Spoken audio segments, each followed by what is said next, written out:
All right, so we've got a ball on a string there. We're swinging the ball in a horizontal circle. You notice that up arrow there? That's a fairly common feature, that I try and put on problems now, just to be clear on that. So the ball is swinging around in a horizontal circle, so it's parallel to the floor, you might say. The circle is parallel to the floor. And let's find we've got the length of the string and a 32-degree angle there. Let's find the tension in the string and the velocity of the ball and the angular speed of the ball. All right. So, like what we always do when we start this stuff, get a free body diagram going. Okay. That's always step one. And a ball and a string. Okay.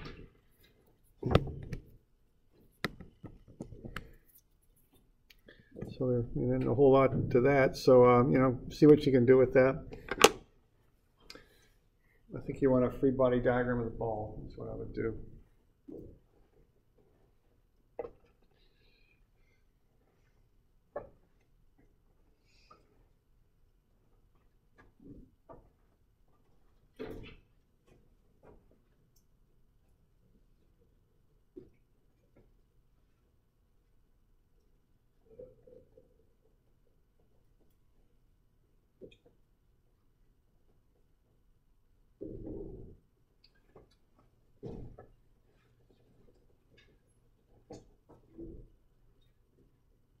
Now remember, in dynamics, we want the accelerations on the free body diagrams. They're same thing as a statics free body diagram, but you want to add accelerations to them. And of course, it's important that everything goes in the proper direction. All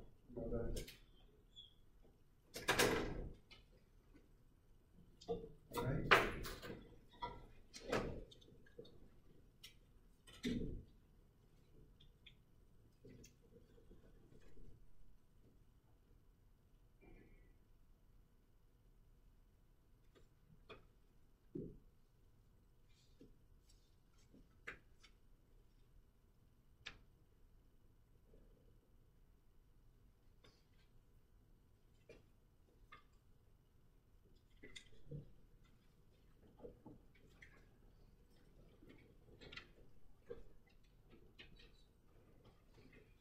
Okay, so that thing's swinging in a horizontal circle, right? So I guess that string's going to exert a force. We call that tension. Quite often when we have a cable or a string or a rope or whatever you want to call it, it exerts a force. We call it T. We use different letters for force, kind of depending on what we're doing. What else do we got? Do we got the weight going down?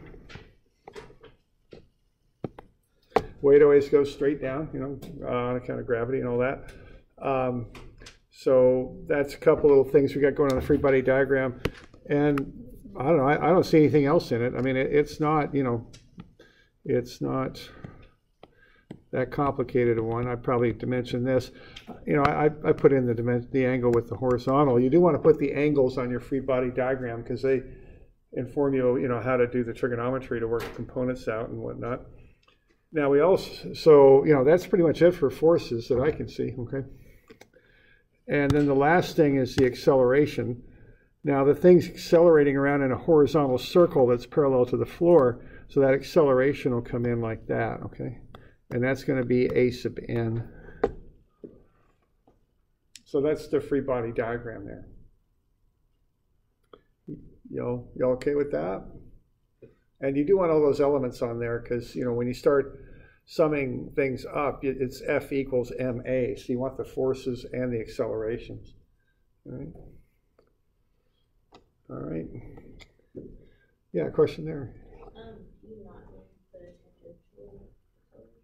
Okay, that's a good question. The question is about the tangential acceleration, which I'm going to be a little challenged to draw that on my sketch here. There we go, kind of coming out of the page, so to speak. And I think you could put that on there. That would kind of turn it into a 3D problem. let's assume constant velocity, okay? It's a good question, because actually, you know, I think if you had it, my guess is the string would not be, if the weight were on the horizontal plane, like on the board, I don't think the string would be entirely in the board if you had a tangential acceleration. It would be pulling the string out a little bit, and we're not going to deal with that. So I think it'd be best to kind of, yeah, right. That would be that's the cleanest thing to do.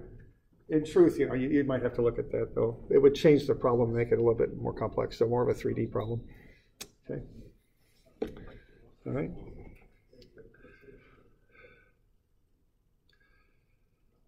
All right, so now what you want to do is you want to find the tension in the string. Now, I think you can find the weight pretty easy because you got the mass. So, you know, knock out the weight. Okay. You know, remember, you make that distinction between mass and weight when you're doing dynamics. That's an important distinction. And then you want to start looking at how to solve for this stuff. Now, you got two things to solve for. You want to find the tension in the string. And that's not, you know, that's pretty straight up what we're looking for there. Now, there's some things, you know, we're talking about a test on a week from Monday. Is that still sounding okay to everybody? We got any big issues with that? I just like it to fit and work and all that.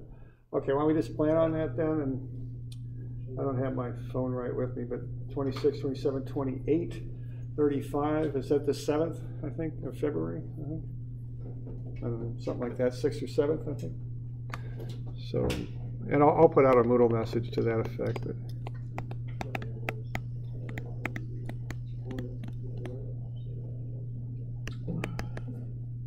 Seventh? Anybody got that? Oh, 4th? Oh. Okay. I didn't do too well at that, did I? 28? Seriously? Monday? Hang on now. 26, 27, 28? 28 plus... Oh, this is January, not February. There you go. There's my problem.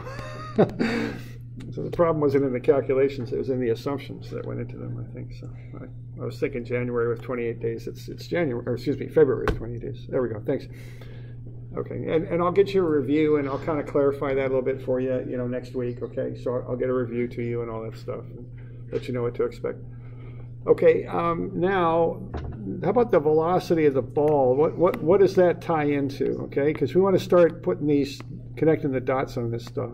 So how am I going to get the velocity of the ball out of that diagram? What's the little thing I want to put in here that helps me do that? Or the piece of information that I would use to get that? There we go, yeah, right. And this is really important. You know, I'm sure that you'll, you know, see this on the test. I mean, that's a very important connection to make. When something goes in a circle, it's always accelerating in towards the center of the circle. And that acceleration, we call it normal. It's v squared over r. That's a series of lengths that you always need to put together in dynamics. Anytime something goes in a curve, it's accelerating, and that's the acceleration right there. So if you got one, you can get to the other. You can go both ways with that, okay? So that's going to be the means to solve for the velocity right there. And that's a very common kind of connection to make there, okay? All right, so why don't you throw some equations at this and see what you can come up with. You should be able to calculate the weight also. I mean, this is mass times gravity.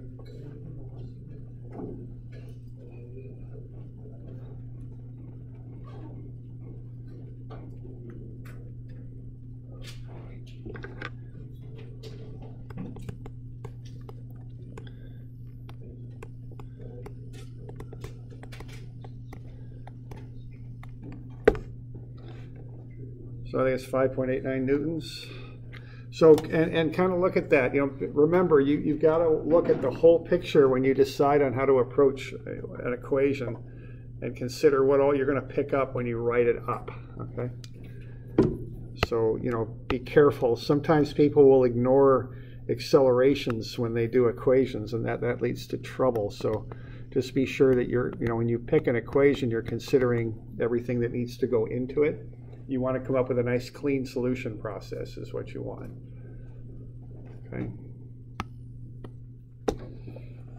All right.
That tension might come out first, 6 point something or other. Okay. Pretty close to 7, I think.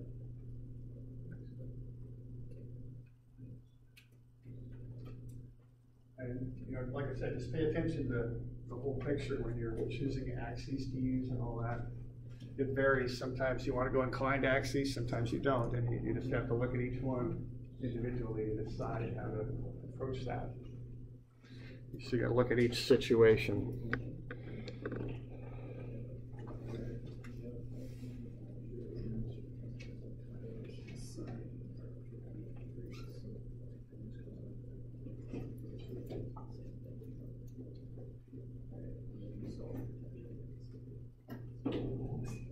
You doing all right?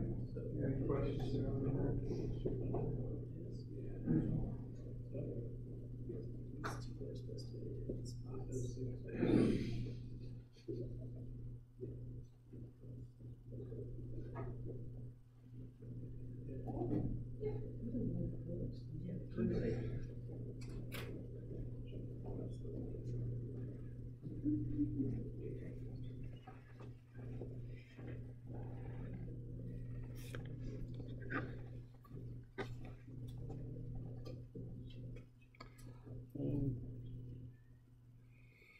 I think it's about, what, 6.94 or something for the tension? We'll get to that. Yep.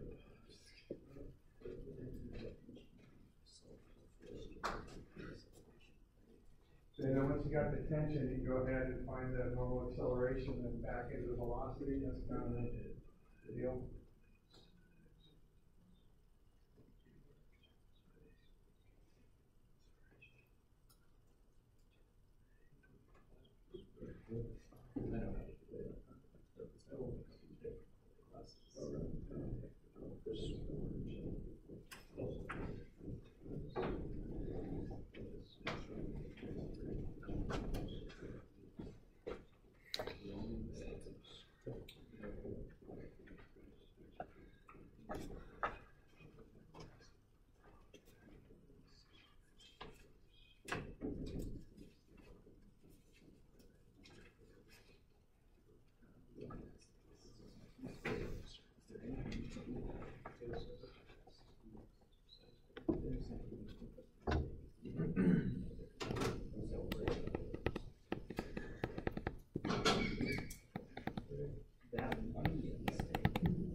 So what we're doing there, or at least what I'm doing there, I've got X and Y axes. I'm going to use those. The reason I'm going to do that is I don't want that unknown normal acceleration in my equation. Okay, so if I want a clean solution on this, now if you have, you know, the ability to use matrices or, you know, whatever the heck, you can do multiple equations, multiple unknowns, you know.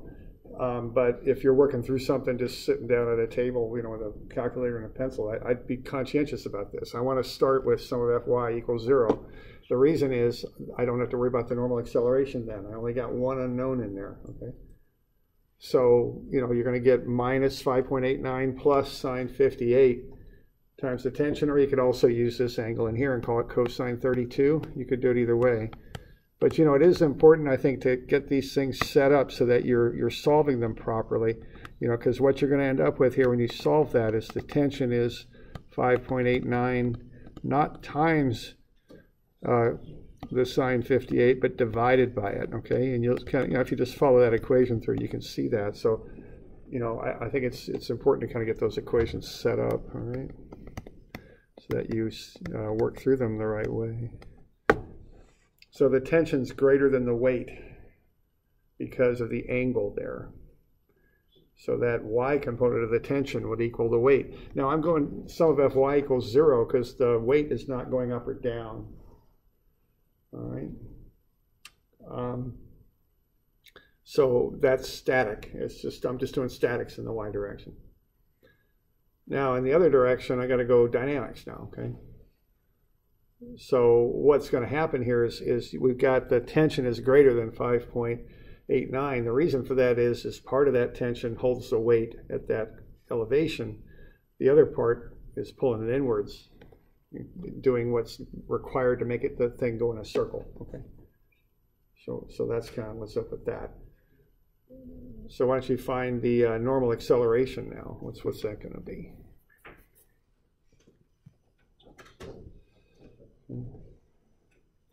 And then from there you can back into the velocity.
Oops, no, that's not quite right.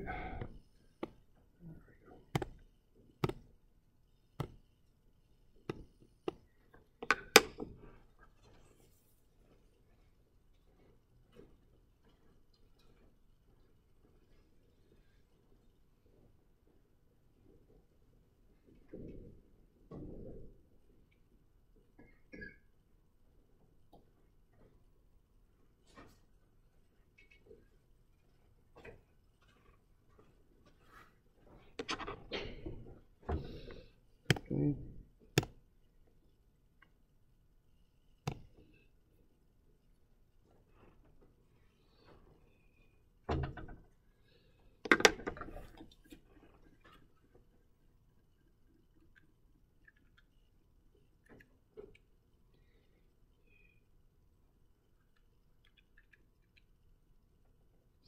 About 6.13 or something like that.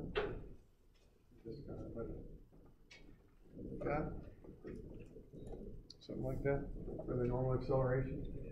6.13. You doing all right with that? Okay. All right. So now we're going sum of fx basically. Yeah, so cosine 58. So this time it is cosine times the force this time, so it's, or the tension. Okay. And that's going to equal the mass, which we got, 0.6 kilograms, times the normal acceleration. We doing all right? And then you go ahead and solve it out.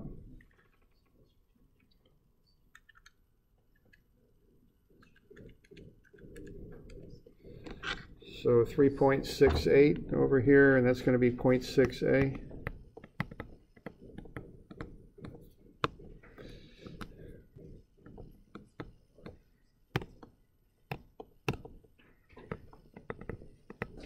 Then you can solve for an.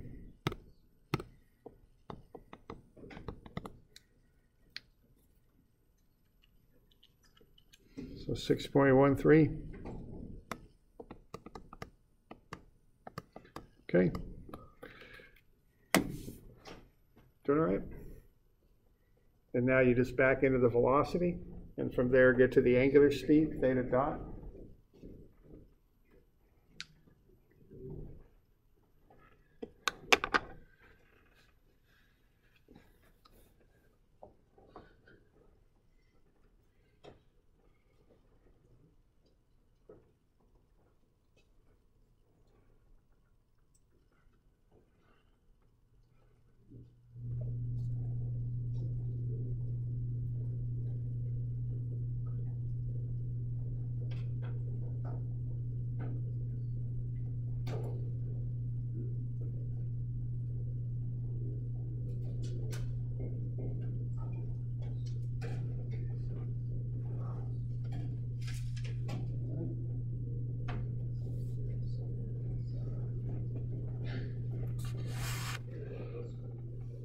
So that's just a little bit of a review on this F equals MA stuff is all I'm trying to do here. Okay.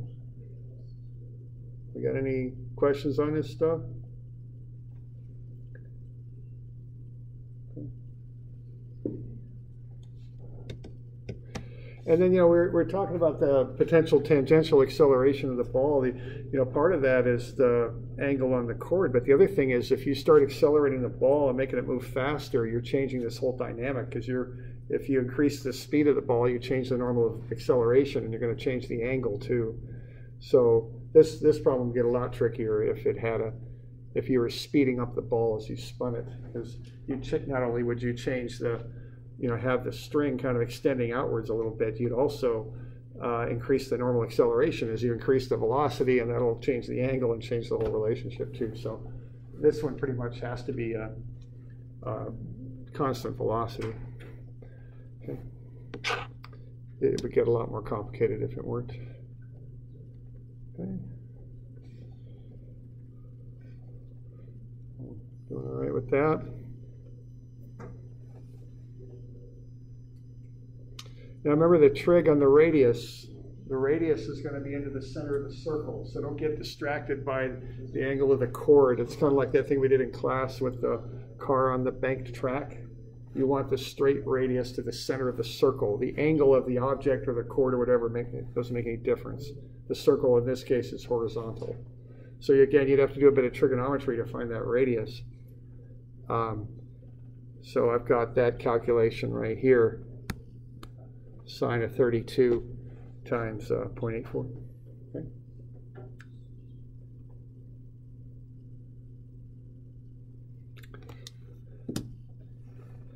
All right, so that's a bit of a review. Now this is as far as the midterm will go into this stuff. We'll cover a little bit of new stuff here today, but it will not be on the midterm, okay? The midterm stops at F equals MA.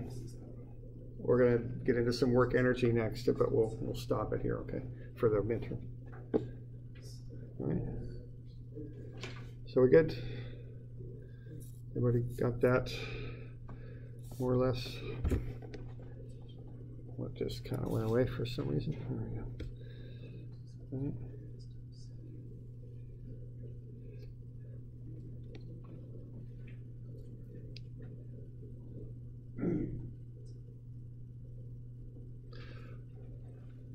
All right, and like I said, I'll get you a review for this next week.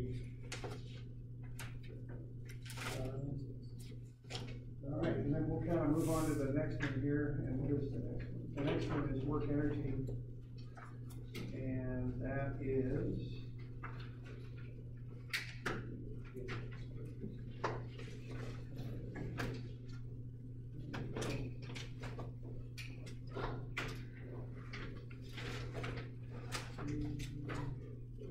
$380. So why don't we have a look at that? Okay. Now what we're doing here is called kinetics. Okay. Now what kinetics does is look at the forces and things that cause motion. So there's three basic styles of doing this. The first and most probably fundamental is F equals ma, but there's other ways too. And the other two ways are work and energy, which is method number 2, and then we'll do momentum and impulse, and that's method number 3. Okay, so this is kind of the second way to analyze motion and try and figure out what causes motion and how to analyze that, okay? And what we look at here is force times distance. That's the basic definition of work. So if you got this conveyor belt, you're exerting a force to lift that rock up to a height. Okay, that would be the distance. So there's an example of work and energy. Okay, so work is force times distance. You got that little sketch on the top of 380. So that's what we're doing there. So the important thing here is the force has to be aligned with the distance. So they kind of have to work together. So sometimes you might need to apply some trigonometry there. So it'd be F times the cosine of theta, all right, times the ds, which would be the distance. So theta would be the angular difference between the line of the force and the line of the displacement. Now, if force is constant, as it quite often is, work is force times distance times cosine theta. You don't need the integral. Okay. All right. So that's kind of the basic definition of work. So if I got a block and I push on it with 60 pounds and I push with 60 pounds and push the block 12 feet, assuming there's no friction or anything else throwing stuff into that, I'm doing work. And the work would be 60 pounds times 12 feet. In this case, it'd be the cosine of 0 because there's 0 degrees between the force and the displacement, which would go to 1, so that would just fall out. So the work would just be 60 pounds times 12 feet, 720 foot-pounds. Okay. And that's the units of work. Foot-pounds or Newton meters are the common units used for work. Okay. Now I've got a sheet there that kind of defines some things. Now, once again, you know, some of you I know have had physics, probably most of you, and I'll do things differently. You know, we'll kind of warn you on that. Physics concerns itself with every possibility kind of under the sun and under billions of suns, I guess you might say. Here, I'm more interested in mechanical systems, okay? So I don't have this open-ended possibilities for work and all this sort of thing. I got 3 common forms of work that I run into in mechanical systems, so I'm going to quantify those, okay? So work is a force applied over distance. Energy is the ability to do work. So if an object has energy, it can do work. So the common forms of work are potential energy, which is the weight that could happen if something falls. So if I've got something up in the air, or if I need to push it up in the air, that is a form of energy. And what that is, you take the weight times the height. Okay? The work can be done if the object falls. All right. Now, the choice of what I call datum, which is your reference line you measure the height from, is arbitrary, but you've got to stick with it throughout the calculation. You can't be moving the datum around. You got to figure out where it's at and keep it there. Normally, I put it below everything. I don't like getting into negative potential energy. It's just a little weird. So I set the datum low. And if you're out there working in the world, especially in the civil engineering world, there's a datum called mean sea level. Okay, and so that's what you measure elevations from. So if you've got surveyors out there figuring out how high stuff is on your pumping system, let's say if you're going to analyze that for work energy, they would be measuring above sea level is what they're doing. So Albany right here is about, well, on the ground anyway, it's about 235 feet above sea level. All right. So that's potential energy. Now, the next type of energy we run into is spring energy. We have springs and shock absorbers and things like that we use in engineering a lot. It's equal to 1/2 times the spring constant times the displacement squared. Now, that's for a linear spring. Okay, we got different kinds of springs out there. If we got a nice, evenly wound cylindrical spring, that's linear. There's a linear relationship between the stretch or compression in the spring and the force. But not all springs are linear. Some of them are wound in conical shapes, or they might have uneven spacings on the wraps of the winds. So those would be nonlinear springs. So you'd have to do an integral for this. Okay, so here you got to integrate, depending on what the relationship is. I'll just write integral. Here it's the energy is, and I call it SP for spring, little lowercase for energy. That's 1/2 KS squared. Okay. Now, springs can do work by pushing or pulling an object, okay? All right, so those are different kinds of springs. So what you've got there is the force of a spring. A linear spring is the spring constant times the spring stretch or compression. It's changed from its unforced length, or, its normal length, where no force is applied. So the stretch or compression is how much different it is from its original unstretched length. All right, so if you take that, the Ks, and integrate it with ds, you get 1/2 Ks squared. That's where that term comes from.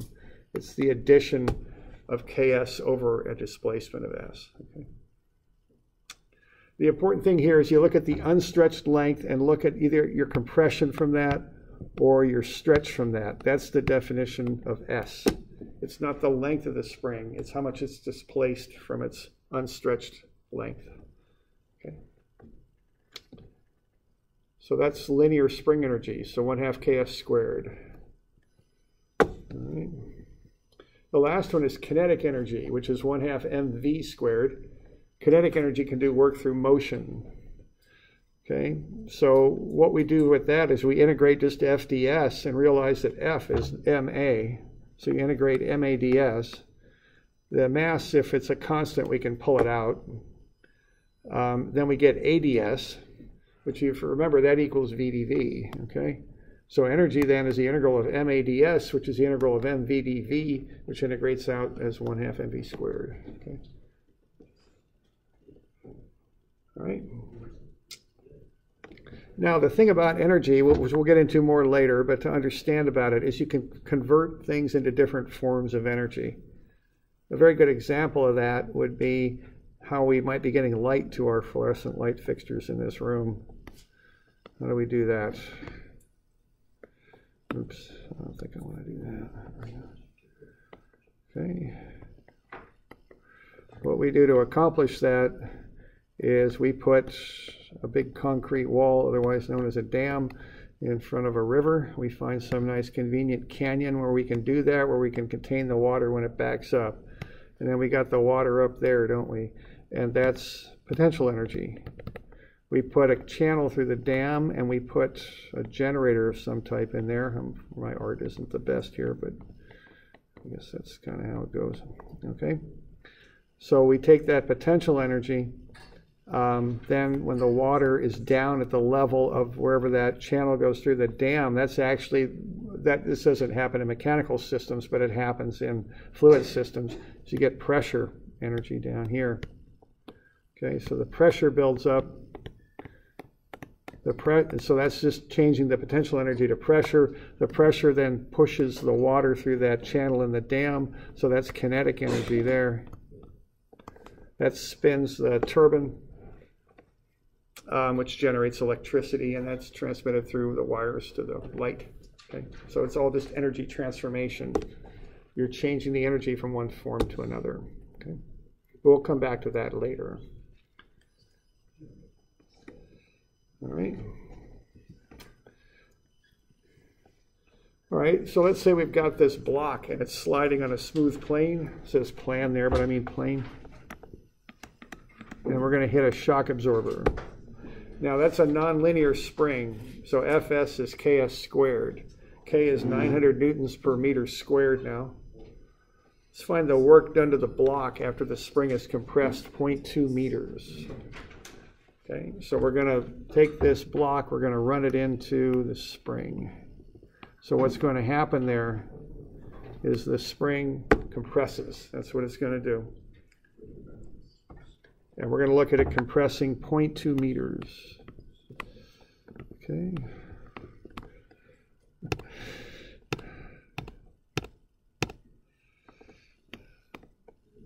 Right there, so that's 0.2 meters. All right.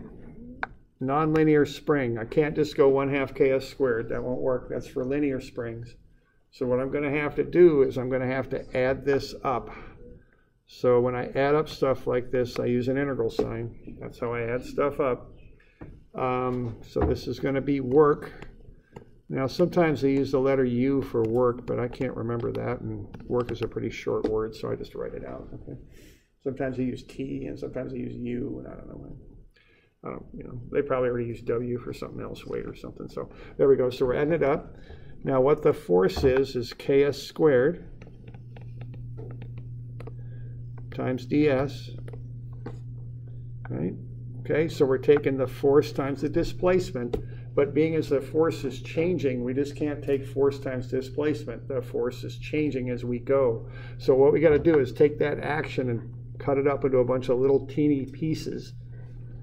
And we're going to start them when the displacement is 0, and we're going to end them at S. Okay? And you could actually write a little computer program that did this and break that displacement up into 100 little pieces and calculate the work for each little piece and add them up. You know, that's what an integral does. It just does it an infinite number of times, I guess. Okay? So there's the work.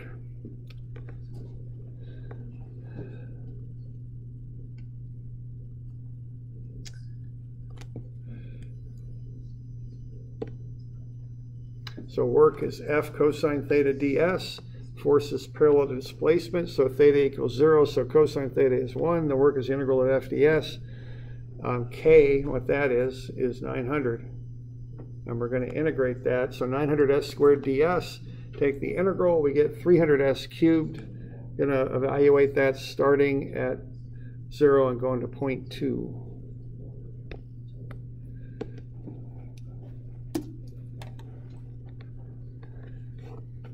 Okay.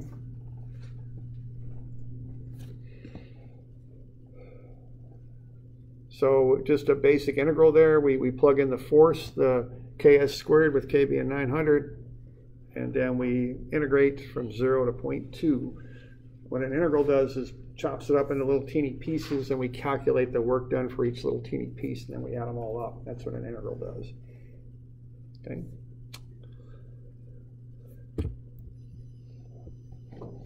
All right, now the next little thing I want to know, and this is something that I like to kind of keep track of here, is what's happening with the energy. And in this class, what I'm going to focus on is whether something gains or loses energy. Okay, so I've got this block and it slides into that spring. What's happened to the spring? Does it lose energy or gain it? The spring. It gains, yeah, because it's getting compressed, and that spring's now coiled. It's tighter. It's okay. So that's gained. Now, how about the block? Yeah, what's the indicator that it's losing energy? Slows down. Yeah. Okay. So that's how I think about this. This is the question that I ask about this stuff. I'm like, is this object gaining energy or not? And really, what's happening there is the block is transferring energy into the spring. I mean, that's what's going on here. Okay. You all right with that? Okay.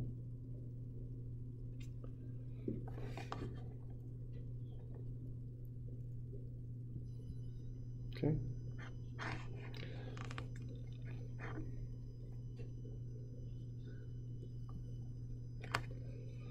Can I ask a quick question Yeah. on that one? Sure. So the weight of the block had nothing to do with this problem. It was a non-factor, I take it. Right. Is that right? Yes. Okay. Right. And with our analysis. Now, had we done F equals MA, we could have gone that way too. So it kind of depends how you're analyzing things a little bit. Okay. And that is one thing I'll point out about this is you want to start figuring out which type of problem is best done with which type of analysis. It's a little bit like E-fundies where you got these different forms of analysis you can do. Same sort of thing here, Okay. Okay, let's do one other here. Let's find the work done as the crate moves 7 feet. The crate weighs 50 pounds. Coefficient of friction is 0.25. We're going to assume V0 is 0. We start pushing on it. We're going to push it 7 feet. Okay. So I think the thing to do first is to kind of go through the whole friction deal. So you want to figure out the normal force and then factor that up by the coefficient of friction. So I guess you're going to factor it down, I guess, and get the frictional force. So that'd be the thing to do on this to start. Okay. So remember, just, we've got the 50-pound weight, but that isn't what you multiply it by 0.25, because you've also got that 90-pound force at 20 degrees. So you're going to have to go through that little rigmarole there. So you're going to have the normal force up is the 50 pounds down minus sine 20 times 90. So the normal force is 80.8. Okay, so just remember to go through that process. You don't apply the frictional coefficient to the weight, you apply it to the normal force, whatever that happens to be, and that's going to go up because of the 90 pounds. Okay, and then you can factor that by 0.25 and get the frictional force. It's 20.2.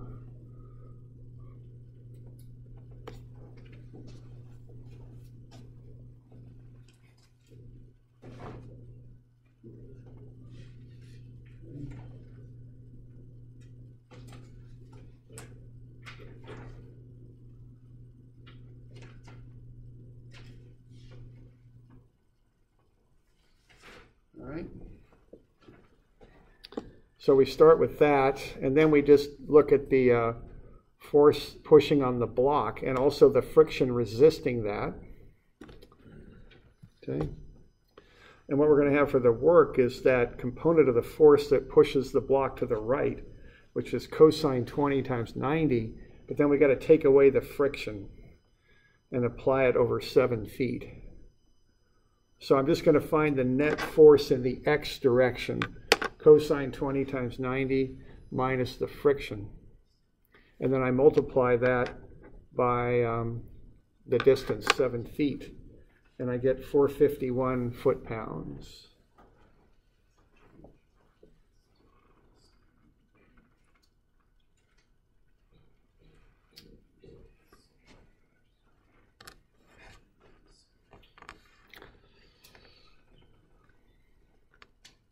Y'all okay with that?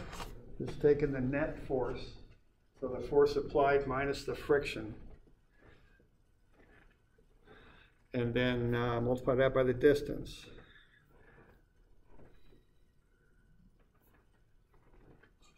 All right.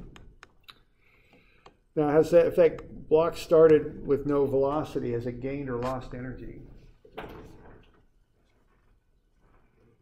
Gained, yeah, it's going faster. It started at rest and now it's moving, so it's gained energy. Now, what happens to that frictional energy? Where's it going? Yeah, it turns into heat, not much, but just a little bit. It often goes into the atmosphere. And it's called entropy. Eventually, it just kind of goes off into space and kind of hangs out. Okay. All right, so that's a little bit of work energy there. Yeah, I guess I'll start loading these up, but you guys got like big tests coming up next week, calculus and physics and all that. Is that kind of cool? I mean, that's kind of my usual impression. Okay, so I'll just push this. This homework doesn't relate to the test, so I'll just push it out of the way. So I don't even know quite when I'll pick it up, but maybe the Wednesday after the test. So maybe, I don't know, is that reasonable? We're going to stack up an awful lot of this stuff, though. I'm not going to, I'll just write it down for now. Just get it on your list of stuff to do. So 201 and 202, okay? I'm not quite sure when it'll be due. I'll look at it. It might even be, I don't know what I'll do, but I'll look at it, okay? I'll just say I don't know what it's due yet, but it's on the list, okay? All right. All right, there we go. So have a good weekend.